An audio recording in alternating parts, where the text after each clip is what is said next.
A composite index of 96, and what that means is against the national norm of 100, we're 4 percentage points lower in our cost of living than the national average, which is a good thing. And then there are separate categories. We're in the mid to high 90s in each of those except for housing. Housing's 101.4. One of the numbers that I think would be of interest to them is what does it cost to live there? Is it more expensive? And there are cities and towns back in New York, for example, where their cost of living index is 130, 140, 30 to 40% higher than the national average.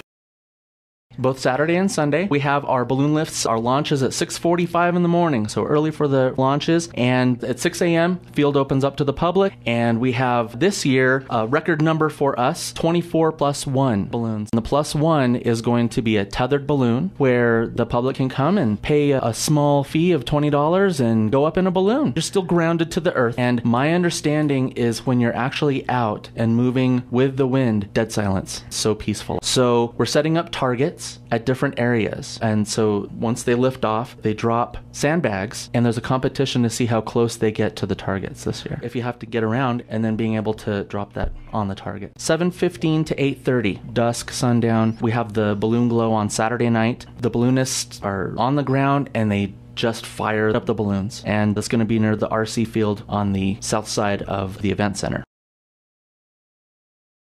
If someone was asked me a couple years ago if I was a George Thorogood fan, I would have said, yes, man, I know the music. You don't become a fan, I believe, until you see that act live. And that's what George Thorogood excels at, is he's an amazing live performer. He is an entertainer, and you're going to get your money's worth. And in this case, it's free. It's hard to beat. It's a lot of work. Make no bones about it, there's a lot of people involved. But what it does is it brings people to the area that has not necessarily been exposed. It helps us to brand Old Town Cottonwood as a destination, a place to go. Plus, it helps us to make Old Town our entertainment district, our place to be.